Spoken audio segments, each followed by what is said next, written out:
Hey everyone, Matt here from Proof Fly Fishing.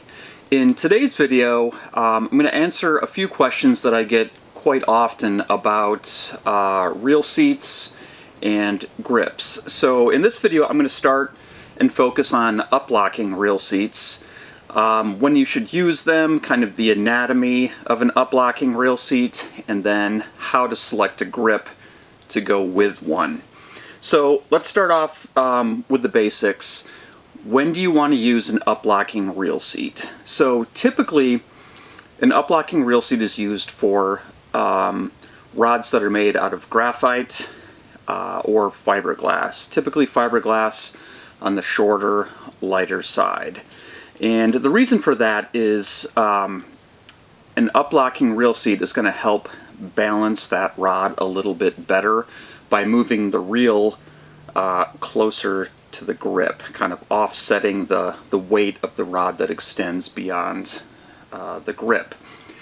On the contrary, if you use a downlocking reel seat, what it does is it moves the reel further back from the grip, thus kind of lightening a rod that would otherwise be a little bit heavier, such as bamboo, which is both solid built typically and usually has metal ferrules. Also with fiberglass rods that tend to have thicker walls, larger diameter, and then various different ferrules that can add a little bit of weight, they can tend to get a little tip heavy. So using a downlocking reel seat with a fiberglass rod just helps lighten the feel of that tip when you're fishing it. So when you're selecting an uplocking reel seat,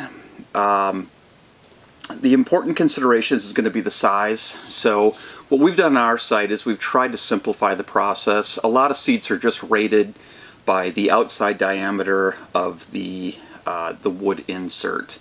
So you'll be looking at a reel seat and it just says like 640 or 705. We've tried to simplify that a little bit. So we put a line weight range on our reel seats. We have like a 0 to 2, a 3 to 6, and a 7 to 9. Those are rough numbers, the 7 to 9 people put on 12 weights for tarpon quite frequently and they work fine. But it's just kind of a way to give you a starting point to understand what size reel seat you should be looking for a given rod. But let's jump into the anatomy of a reel seat a second, an uplocking one.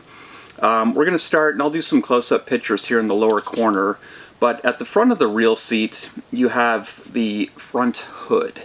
And the front hood is going to cover that insert just a little bit. And it also has a cutout for the front part of the reel foot to slip into. And when you're pairing a grip with an uplocking reel seat, you are going to want a grip that has an inlet cut into it. So I'm going to show you two different grips. This one has a bore, which is a hole traveling from the back all the way to the front that the blank slips through, as does this one. But this one has an additional larger section cut out of the back of the seat called an inlet, and that is where the front hood of an uplocking reel seat fits into. In contrast, if I were using a downlocking reel seat, I would want a grip with no inlet, because they're just going to flush mount to the back of that grip. So, moving down the reel seat, we have the front hood at the very front. We have the wooden spacer next. Then we have this piece here that kind of moves freely up and down the barrel of the reel seat. That is called a sliding hood, and that has an opening that matches the opening in the front hood for the back of the reel foot to fit into. So that moves freely along the barrel of the reel seat. We have a threaded portion that is called the threaded barrel, and then we have a lock nut. Sometimes you get two on larger rods, but the locking nut simply tightens the sliding hood over the reel foot. Lastly, we have an end cap, which is just going to fit on the very end. On lighter weight rods, they come standard with an end cap. On heavier weight rods, you'll have another piece It's called a cork check. It's going to look kind of like a little washer, and all it does is it transitions that threaded barrel, just like that, to a fighting butt. So, and I'll do a close-up picture of this as well in a moment. That way you don't have just an abrupt threaded barrel to fighting butt. You get this nice kind of transition piece that just looks a little bit better when you're switching between those two. Those are the main pieces of an uplocking reel seat. We do have some seats that do not have a wood insert. Instead they have, it's an all metal seat, so the insert is incorporated into the actual hardware itself. But other than that, that's kind of the 101 on uplocking reel seats. There are a couple different variations. We have an exposed hood uplocking seat. So if you happen to have a grip that does not have an inlet, but you still want to use an uplocking seat, we do have one that will work with a non-inletted grip.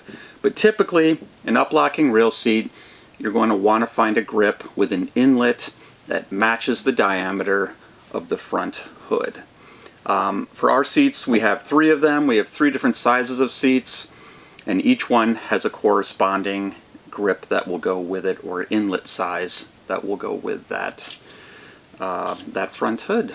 So that's kind of our 101 on reel seats. Next we're going to do a video on downlocking reel seats, and then we'll finish up the series with a 3rd video on kind of specialized seats that might not kind of fit great in either category, or some modifications that you can do to both up and downlocking reel seats. Alright, thanks for watching.